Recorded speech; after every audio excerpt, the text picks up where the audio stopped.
जो हमारी डेस्टिनी में लिखा है वो होना ही होना है। जो आजकल सोशल मीडिया पे जो चल रहा है, मंत्र बता रहे हैं कि आप इस मंत्र को इतनी बार कर लीजिए, आप इस मंत्र को इतनी बार जप लीजिए, इसका कुछ वैल्यू है या फिर बस ऐसे ही लोगों को भ्रम में डाल रहे हैं, गुमराह कर रहे हैं? कोई दरवाजे पे आया उसको भगाइए मत आप। मेरे घर में जो 2 रोटी बनी है मैं आपको वो खिला रही हूँ। वो प्याज खाता हो, लहसुन खाता हो, मदिरा सेवन करता हो, वो हनुमान चालीसा करने के भी अधिकारी नहीं है। गुण मिलाना ही काफी है या फिर एक शादी को सफल बनाने के लिए लड़के या लड़की में उनके घर से मिले संस्कार भी इम्पोर्टेंट है? हमारी डेस्टिनी में जो होना होगा वो तो होगा ही, ठीक है, उसको कोई नहीं रोक सकता।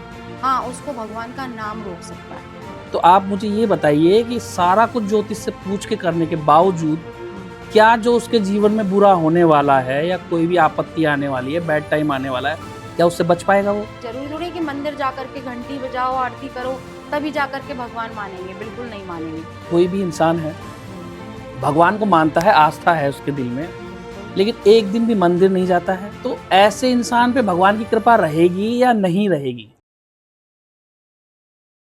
नमस्कार दोस्तों, आपका स्वागत है मनोज गुंदैया द लर्निंग शो में। किसी भी कार्य को करने के लिए या जब भी कोई हम नया कार्य स्टार्ट करते हैं तो सबसे पहले दिमाग में आता है कि कोई मुहूर्त निकाला जाए, किसी ज्योतिष से पूछा जाए। तो आज हमारे शो में आपको हम मिलवाने वाले हैं आचार्य अनुराधा शर्मा जी से। नमस्कार जी। नमस्कार, राधे राधे। ये आपको बताएंगी ज्योतिष से संबंधित क्या मदद आपकी हो सकती है। तो अभी जो हम सवाल पूछेंगे वो आपको उससे जानने को मिलेगा कि कितना आप सपोर्ट ले सकते हैं ज्योतिष का, या इसका हमारे वास्तविक जीवन पर कोई इम्पैक्ट आता है या नहीं आता है। नमस्ते जी। नमस्ते। कुछ सवाल आपसे पूछेंगे वो जो एक आम इंसान के दिल में रहते हैं। जी जी बिल्कुल। तो हो सकता है कहीं कुछ आपको बुरा लग जाए। तो नहीं, मुझे बुरा नहीं लगेगा, क्योंकि जो भी ज्योतिष से रिलेटेड बोलूँगी वो मैं, हो सकता है कि ठाकुर जी सच ही बुलवाए तो ज़्यादा ही बेटर है। सबसे पहला जो सवाल मैं आपसे करना चाहूँगा वो मैं यही करूँगा कि किसी भी कार्य की जब हम शुरुआत करते हैं, कोई भी नया कार्य शुरू करते हैं, तो ज्योतिष का सहयोग लेना चाहिए या अगर नहीं लेंगे तो किस्मत का भी इसमें कोई रोल रहता है? देखिए, ज्योतिष का सहयोग लेने में बिल्कुल भी कोई बुराई नहीं है, और अगर हम आज के टाइम में देखा जाए तो हम ज्योतिष का सहारा ले सकते हैं। और अगर बाई चांस हमें अवेयर नहीं है, हमें ज्योतिषी संबंधी कोई जानकारी नहीं है, या हमें कोई पता नहीं है कि हम किसी ज्योतिष के पास जा सकते हैं, या गांव में रहते हैं वहाँ से टच में नहीं आ सकते। हालांकि आजकल फ़ोन की सुविधा इतनी ज़्यादा है कि आप कहीं से भी यूट्यूब पे या किसी भी अच्छे ज्योतिषी का आप उसमें निकाल करके यूट्यूब से और पता कर सकते हैं। जो ज्योतिषीय जो सलाह है वो बिल्कुल ले सकते हैं, और अगर नहीं ली है तो उसमें आपको दुख नहीं मनाना चाहिए, क्योंकि जो हमारी डेस्टिनी में लिखा है वो होना ही होना है। हाँ, लेकिन एक काम बहुत अच्छा कर सकते हैं हम। अगर मान लीजिए हमारा समय ख़राब है तो हमें उसमें बहुत ज़्यादा दुखी नहीं होना चाहिए।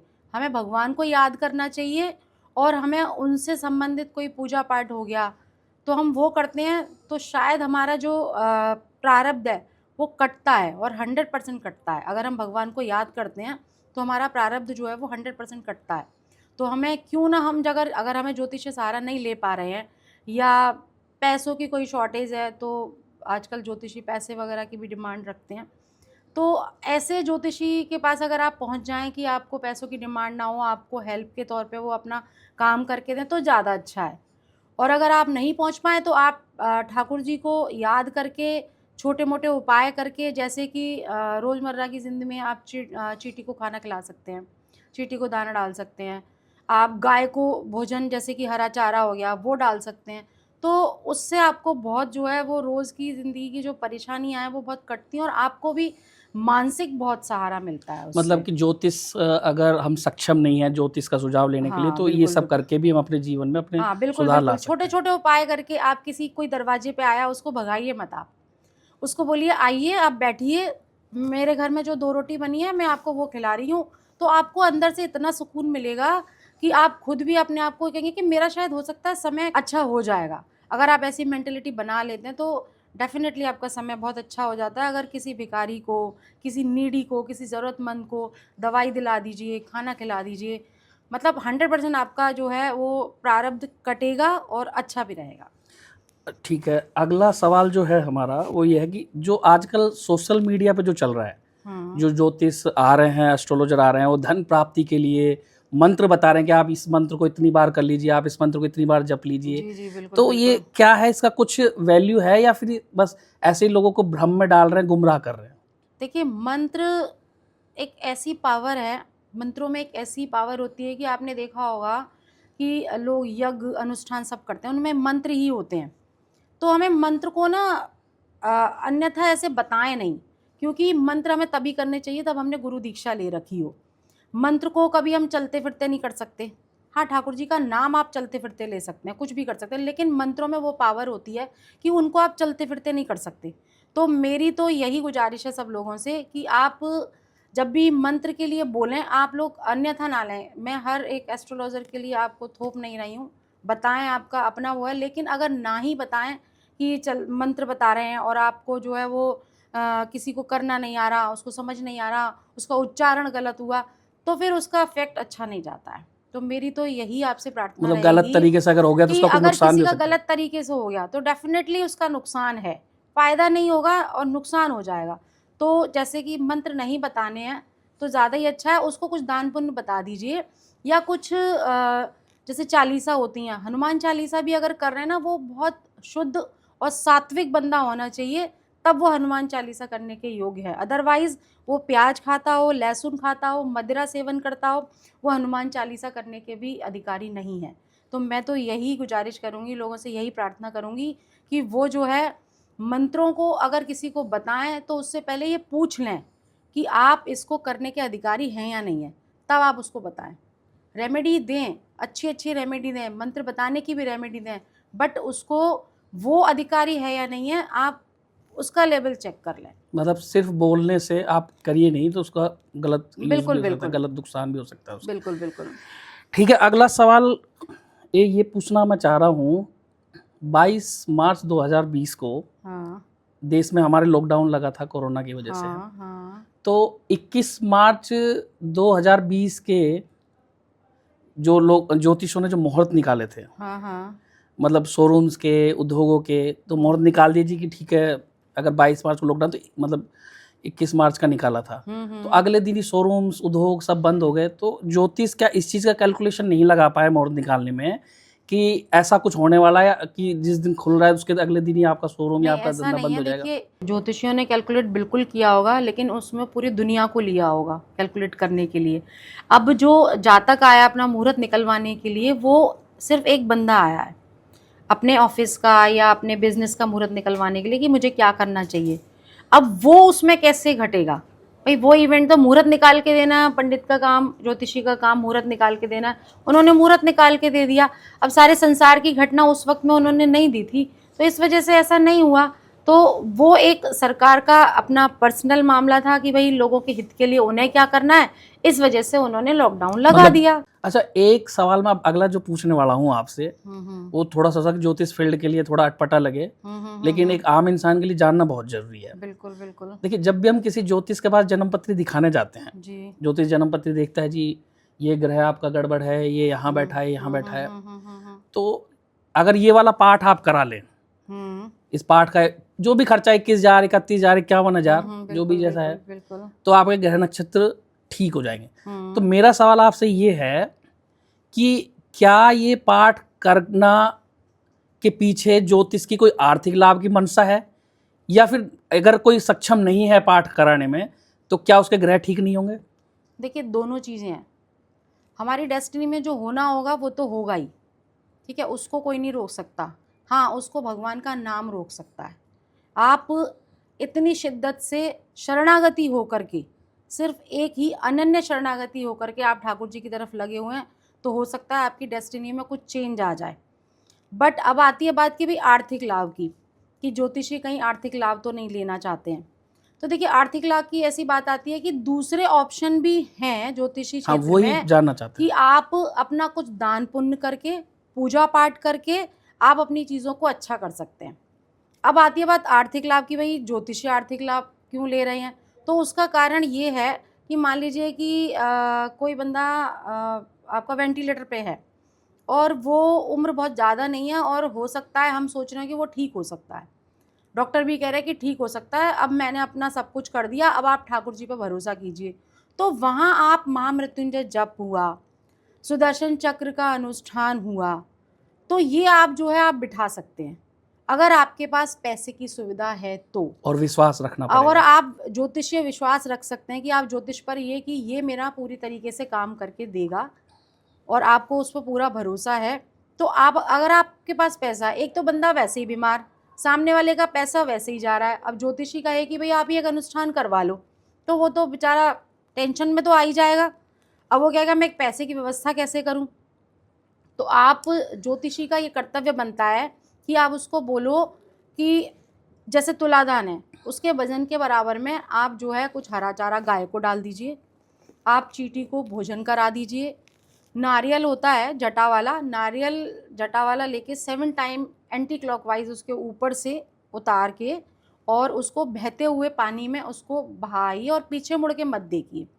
तो ये एक बहुत बड़ा नज़र उतारने का समझ लीजिए, चाहे कैसे भी समझ लीजिए, उसकी परेशानी शॉर्ट आउट होने का ये एक साधन है। मतलब तो जहाँ तक आप ज्योतिषीय जो है माध्यम से आप ये बता सकते हो कि आप घर पे भी कुछ रेमेडी, पूजा पाठ, ये सब करके आप अपने मरीज को ठीक कर सकते हैं, आप अपनी चीज़ों को ठीक कर सकते हैं, क्योंकि मतलब करने वाला फिर भी भगवान है, कराने वाला भी वही है और इंडिकेट करने वाला भी वही है। मतलब जहाँ तक अगर सक्षम नहीं है हाँ, सक्षम नहीं है तो वहाँ कहीं तो ना वो कहीं उसके रास्ते भी हाँ, हैं, ज्योतिष का ये कर्तव्य ज्योतिष बनता भी है। बता सकता है, या फिर वो बिल्कुल, कहीं से भी बिल्कुल। जानकारी लेके उसको करे बिल्कुल, तो बिल्कुल, बिल्कुल। सुधार हो सकता है। बिल्कुल सुधार हो सकता है। ठीक और है। सबसे बड़ी बात विश्वास होना चाहिए। अगर विश्वास डॉक्टर पे भी नहीं है तो आपका मरीज ठीक होते हुए ठीक होके घर नहीं आएगा, और मतलब आप वहीं डाउट ये रहेगा कहीं मेरा मरीज वापस जाएगा या नहीं भरोसा भी जाएगा। करना जरूरी है। भरोसा सबसे ज़्यादा इम्पोर्टेंट है। तो आप भरोसा करें, ज्योतिष पर भी भरोसा करें और अपने कर्मों पर भी भरोसा करें कि हम जो कर रहे हैं वो हमारे भगवान को जाके लग रहा है और हम जो है वो ठीक कर रहे हैं, और सब कुछ ठाकुर जी के ऊपर छोड़ के उसको करते रहिए। अगला सवाल है हमारा, क्या कोई भी ऐसा उपाय है कि जो किसी भी व्यक्ति के लिए काम करे, यानी कि जिसकी डेट ऑफ बर्थ उसे नहीं पता, जन्म का समय नहीं पता, तो कोई भी उपाय ऐसा जो उसको वो कर ले तो उसके जीवन में या उसकी परेशानी में सुधार आ सके, वो परेशानी से लड़ सके? हाँ, बिल्कुल आ सकता है। देखिए, आपका डेट ऑफ बर्थ नहीं है, टाइम नहीं है, तो अगर आपको लगता है कि कोई हाथ देखने वाला है तो वो हाथ देख के बता सकता है, चलिए वो आप कर सकते हैं। चलिए वो भी अगर आप नहीं कर पा रहे हैं नहीं, तो हाथ भी दिखाना ही ना पड़े ना जन्म पर, मतलब तो आपका क्या ये उपाय है मतलब है जो कि एक आपको यूनिवर्सल उपाय हाँ, अगर कुछ बोलते भी हैं? नहीं करना पड़े, तो आप गाय की सेवा, घर में माँ बाप की सेवा, नीडी की सेवा, जो बिल्कुल हैंडीकैप हैं, उनके पैर खराब हैं, हाथ खराब हैं, जो सड़क पे सोते हैं रात में, उनको जा कर के एक, अब ये सर्दी का समय है तो आप उनको कंबल या उनको पहनने के कपड़े, या कुछ नहीं है आपके पास ज़्यादा पैसे नहीं है, चाहे 20 रुपए के सॉक्स आ जाएंगे, 30 रुपए के सॉक्स आ जाएंगे, ये आप उनको दे आइए। तो वो जो दुआ आपको मिलेगी ना, वो आपके लिए बहुत काम आएगी। और सबसे बड़े फिर मैं प्लस पॉइंट में वो बोलूँगी कि आप, सबसे बड़ा बात, ठाकुर जी का आसरा, ठाकुर जी का नाम और गरीबों की हेल्प, और सबसे बड़ी बात अपने माँ बाप की हेल्प, उनको देखना, उनको अच्छे से भोजन कराना। घर से जब आप बाहर जा रहे हो तो उनके पैर छू के जाओ, उनसे आशीर्वाद लेके जाओ, उनके दिल को मत दिखाओ। ये सबसे बड़ी रेमेडी है पूरे ब्रह्मांड की। भगवान ने भी माँ बाप को सबसे बड़ा माना है। अच्छा, एक अगला सवाल, जो आजकल शादी ब्याह का जो मामला है, किसी भी शादी को सफल बनाने के लिए माँ बाप या सभी जो रिश्तेदार घर वाले हैं वो जन्म पत्री दिखाते हैं, गुण मिलाते हैं, तो गुण मिलाना ही काफ़ी है या फिर एक शादी को सफल बनाने के लिए लड़के या लड़की में उनके घर से मिले संस्कार भी इम्पोर्टेंट है? देखिए, संस्कार तो सबसे मस्ट है ही है, सबसे पहली प्रायोरिटी में आते हैं संस्कार। दूसरी बात आती है कि डेस्टिनी में अगर जिसको मिलाना है तो वो भगवान कहीं से भी मिला देगा। हमारे प्रारब्ध में पति भी मिलने के लिए लिखा है, पत्नी भी मिलने के लिए लिखी है। हमारे प्रारब्ध कर्मों के हिसाब से हमारे बच्चे, हमारे माँ बाप, सब कुछ डेस्टिनी में पहले से तय है। अगर हम मान लीजिए गुण मिलाने जा रहे हैं, ठीक है, गुण मिलाइए, बहुत अच्छी बात है, अगर सुविधा दे रखी है तो गुण मिलाइए। अगर गुण नहीं मिल पा रहे हैं और कहीं से भी वही रिश्ता लौट लौट के आ रहा है, तो मान के चलिए कि वही रिश्ता आपके लिए बना है। अब शादी होने के बाद में भी अगर आपको परेशानी हो रही है तो कहीं ना कहीं वो प्रारब्ध कर्म भुगतना वो पड़ेगा। आपसे जुड़ा हुआ है, चाहे वो पत्नी के रूप में आए, चाहे वो पति के रूप में आए, चाहे वो बच्चों के रूप में आए, चाहे वो माँ बाप के रूप में आए। तो वो आपको देखना ही पड़ेगा। शादी के गुण मिलान बहुत अच्छे से करवाइए अच्छे एस्ट्रोलॉजर से, क्योंकि वो 36 गुण मिलाना भगवान राम ने भी परेशानी झेली थी, भगवान कृष्ण ने भी परेशानी झेली थी। तो हम इंसान हैं, अगर हम परेशानी झेल रहे हैं तो वो हमारे प्रारब्ध कर्म है, तो हम परेशानी झेल रहे हैं, उसका उपाय है। आप, मैं फिर वही बोलूँगी कि आप सबका आदर सत्कार कीजिए, घर में आने वालों का पूछिए, उनको भोजन कराइए, कोई भी साधु आए उसको दुत्कारिए मत, माँ बाप की सेवा कीजिए, अपना कर्तव्य पूरी तरीके से निभाइए, और बच्चों को सबसे अच्छी बात संस्कार संस्कार दीजिए। चाहिए। संस्कार मतलब इम्पोर्टेंट है कि संस्कार संस्कार से। सबसे पहले मस्ट है, वो बहुत इम्पोर्टेंट है। ठीक है, अगला सवाल जो है हमारा कि पहले के समय में जब शादी ब्याह होते थे तो कोई जन्मपत्री नहीं मिलाई जाती थी, कोई गुण बिल्कुल नहीं मिलाए जाते बिल्कुल थे, बिल्कुल। तभी भी वो शादियां टूटी नहीं, तभी भी वो शादियां पूरा जीवन उन्होंने साथ गुजारा है, साथ मरे हैं। लेकिन आज के समय में इतना ज्योतिष का पूरा सपोर्ट हम ले रहे हैं, गुण मिला रहे हैं, सारा कुछ एक एक मुहूर्त पूछ के निकाल रहे हैं, कितने बजे फेरे होने चाहिए, कितने बजे दुल्हन विदा होनी चाहिए, फिर भी शादियां सक्सेस नहीं हो पा रही है, टूट रही, इसका क्या कारण है? देखिए, फिर मैं वही बोलूँगी कि प्रारब्ध कर्मों के हिसाब से आपको सारी चीज़ें मिलेंगी। अब आती है बात शादी टूटने की। तो पहले क्या है, बच्चे जो लड़कियां थीं और जो लड़के थे वो माँ बाप की बहुत आज्ञा मानते थे। अगर माँ बाप ने ये कह दिया यहाँ उठना है तो यहीं उठना है, यहाँ बैठना है तो यहीं बैठना है। आजकल के बच्चे, आज का जो वर्तमान जो कलयुग का टाइम तो 5000 साल से चला ही आ रहा है, बट जो इतना ज़्यादा एडवांस जो टाइम हो गया है उसमें बच्चे जो स्कूल में लड़के लड़कियां एक साथ पढ़ते हैं, उनमें जो है वो किसी चीज़ की, संस्कारों की तो कमी देखिए है ही है आज के टाइम में। माँ बाप को भी टाइम नहीं है, माँ बाप को टाइम इसलिए नहीं है क्योंकि अपनी ज़रूरतें पूरा करने के लिए दोनों माँ बाप कमाने के लिए जाते हैं, ठीक है। न्यूक्लियर फैमिली है, मतलब फैमिली भी अलग अलग है, माँ बाप साथ नहीं रह रहे हैं, तो बच्चों की मजबूरी हो गई है कि वो एक तरीके से अकेलापन उनके जीवन में, तो संस्कार भी आए कहाँ से? माँ बाप बेचारों को टाइम ही नहीं है। मैं माँ बाप की भी गलती नहीं मानूंगी, उनको भी टाइम नहीं होता कि वो अपने बच्चों को थोड़ा पूरे टाइम का संस्कार अच्छे से उनको दे के सिखा पाएँ, क्योंकि सुबह से स्टार्ट होता है, आप उठो, धरती को प्रणाम करो, आप माता पिता को प्रणाम करो, आप जो है घर में जितने भी बुजुर्ग हैं उनसे बहुत अच्छा बोलो, मीठा बोलो, ठीक है। ठाकुर जी को, सूर्य नारायण भगवान को जल दे के जाओ। पहले के संस्कार ये माँ बाप बच्चों को देते थे, ठीक है। आज के टाइम में टाइम नहीं है, इसलिए बहुत सारी चीज़ें सिखा नहीं पाते हैं, तो संस्कार बहुत ज़रूरी हैं।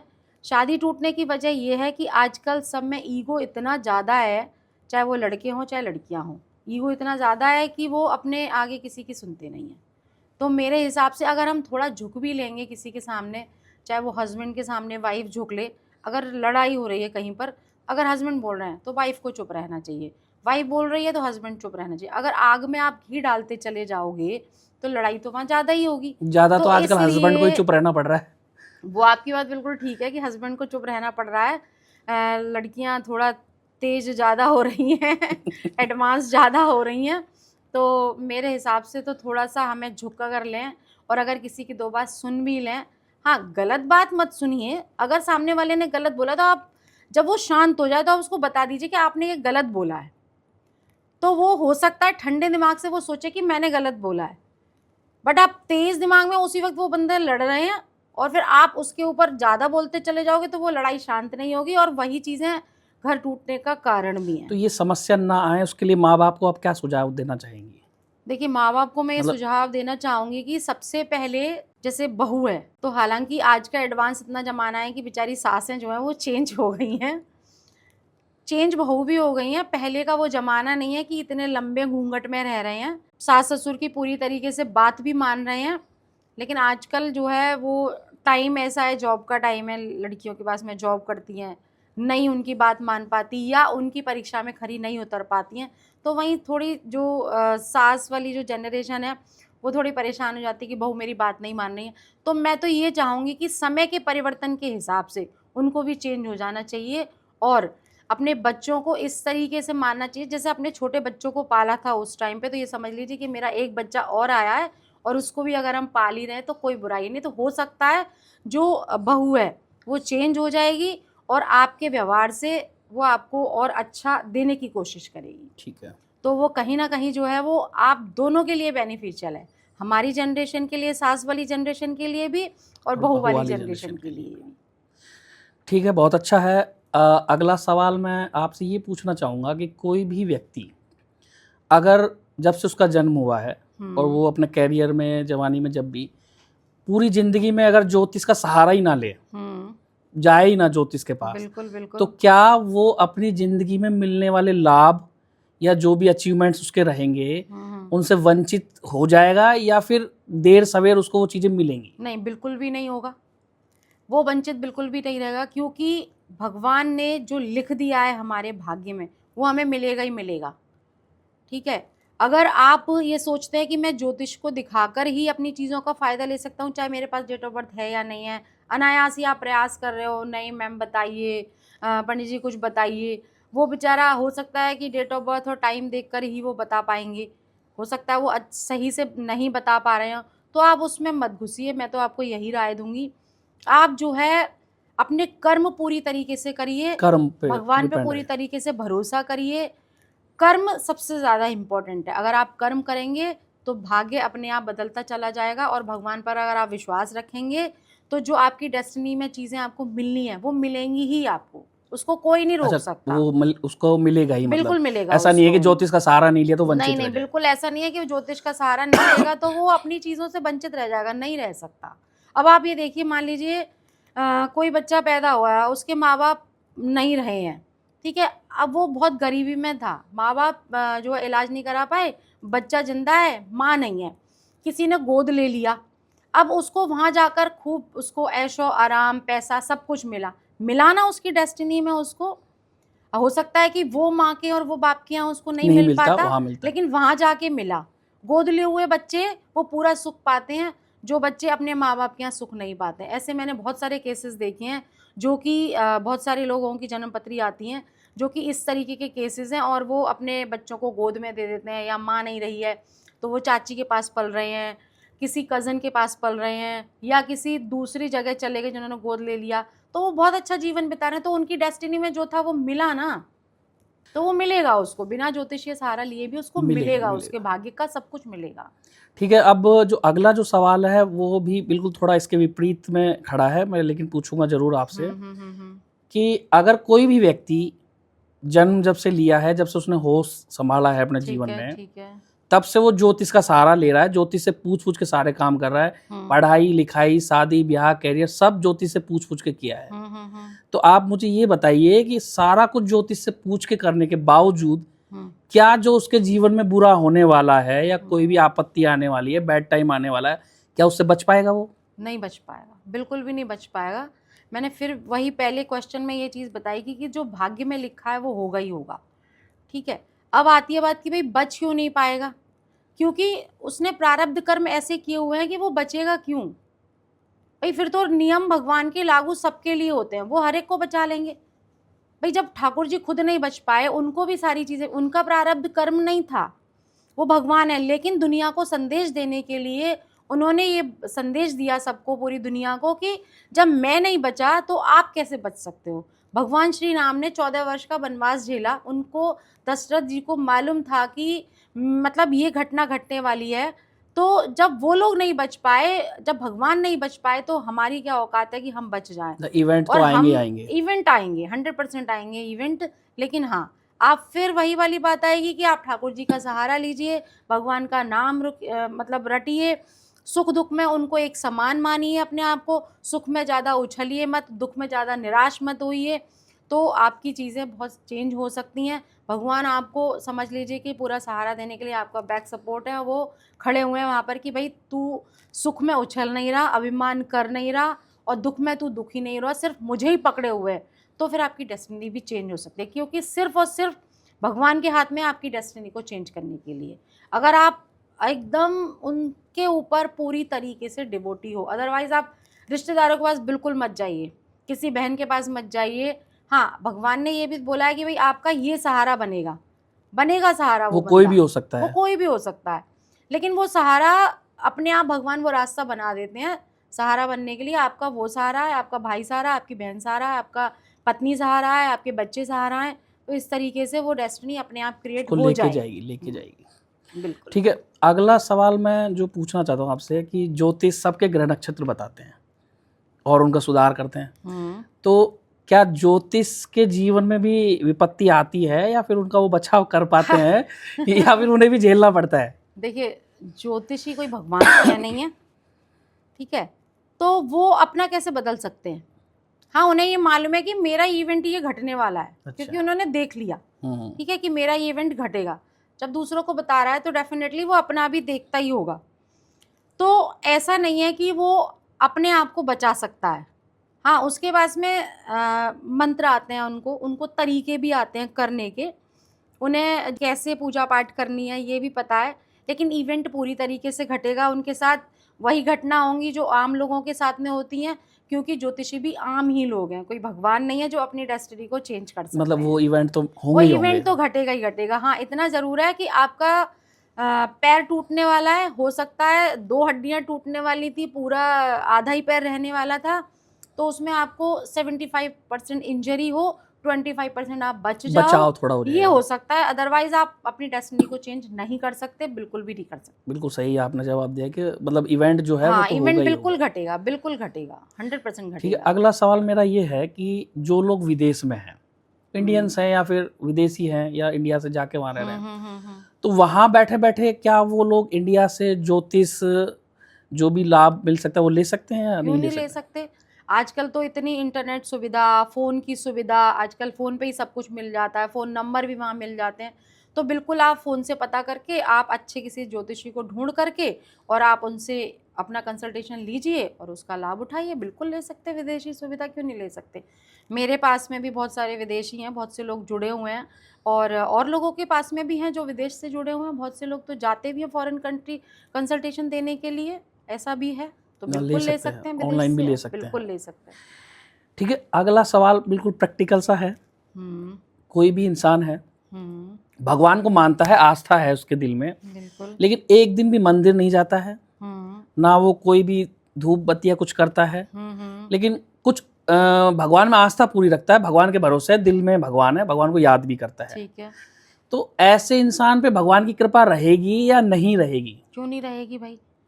भगवान पे आस्था तो है, भगवान को अंदर से मानता तो है। मैं तो ये कहूँगी, जो अंदर से मानता है, दिखावा ना करके मंदिर बिल्कुल मत जाओ।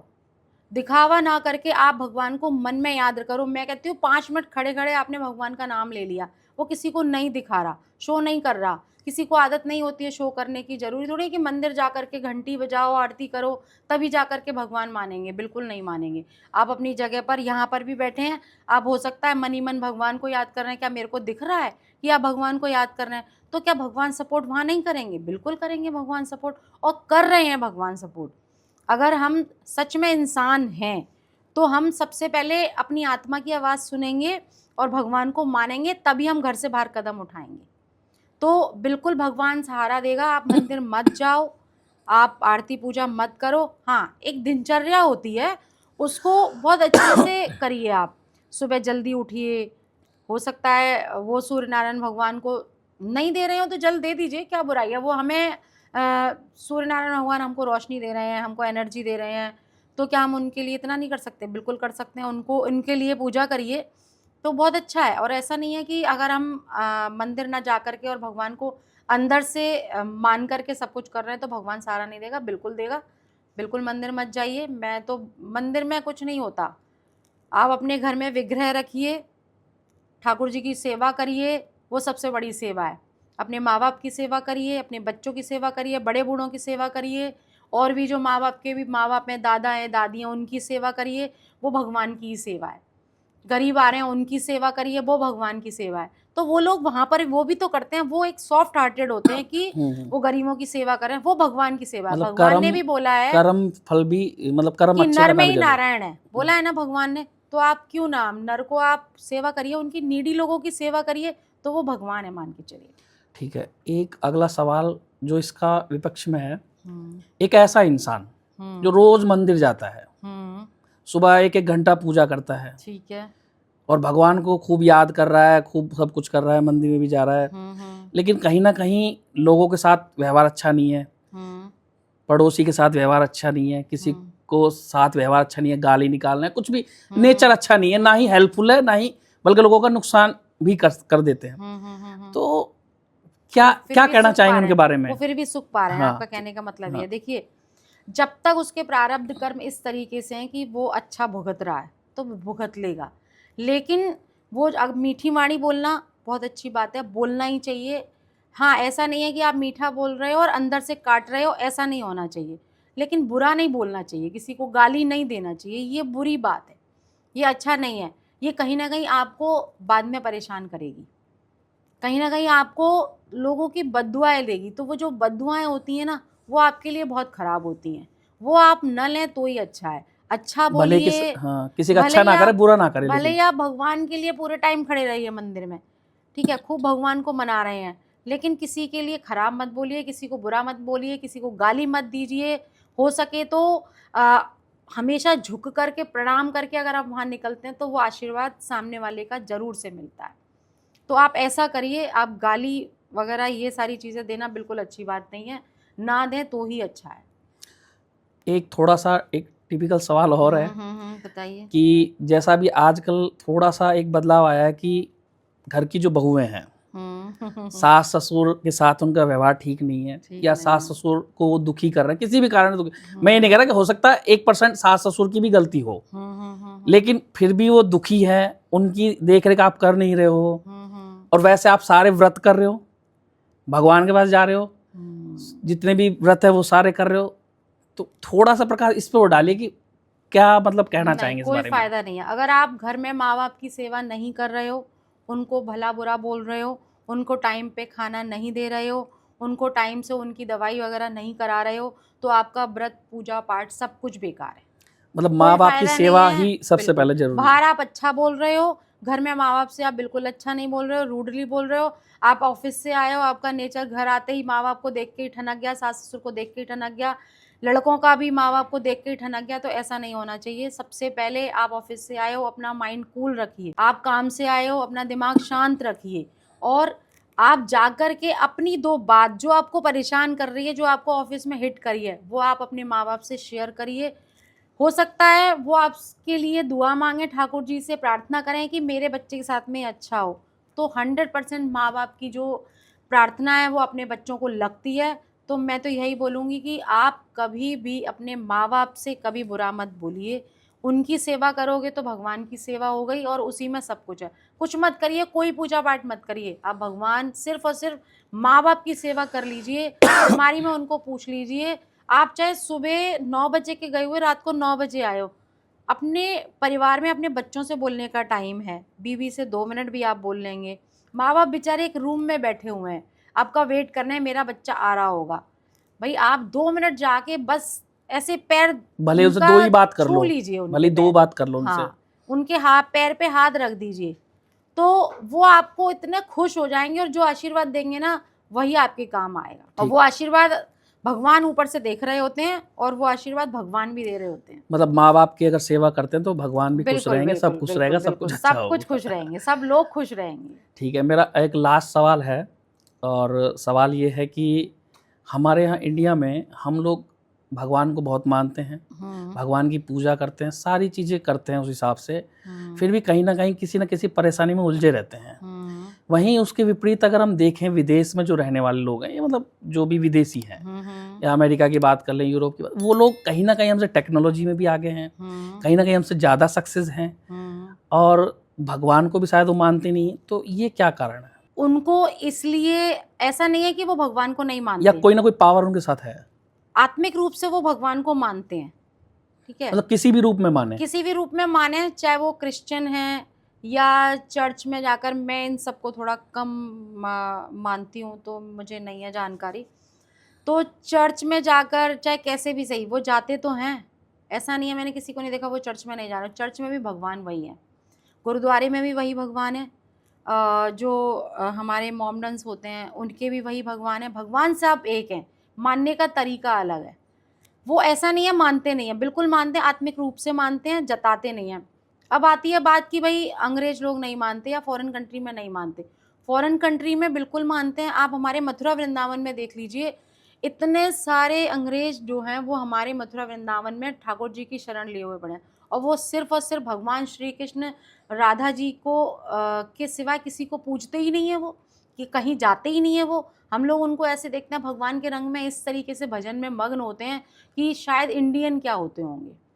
तो मैं ऐसा नहीं मानूंगी कि अंग्रेज लोग नहीं मानते हैं, बिल्कुल मानते हैं और बहुत अच्छे से मानते हैं। और आत्मिक रूप से किसी को शो करने की मतलब आदत कोई ना होती कोई है, डिवाइन पावर किसी को सबके शो साथ है करने ही, की आदत किसी नहीं भी होती रूप है। में हो भले ही। डिवाइन पावर तो है ना अपने अंदर ही, खोजना अपने अंदर होता है, तो वो अपने अंदर ही मेरे हिसाब से तो खोज लेते हैं। तो इसलिए उनको ये कहना मेरे हिसाब से ठीक नहीं होगा कि वो नहीं मानते, बिल्कुल मानते हैं और बहुत अच्छा मानते हैं। चलिए, बहुत बहुत धन्यवाद आपका आचार्य जी, और बड़ी ईमानदारी से आपने सवालों के जवाब दिए। और दर्शकों से भी मैं ये कहना चाहूँगा कि पॉडकास्ट आपने हमारा देखा, आप भले ही लाइक मत कीजिएगा, भले ही कमेंट भी मत कीजिएगा, लेकिन जो कुछ अच्छा यहाँ से सीख सकें वो ज़रूर सीखें। माँ बाप की सेवा करें और अपने परिवार को खुश रखें। धन्यवाद। हमारा ये पॉडकास्ट स्पॉन्सर्ड था अलवरवाला से।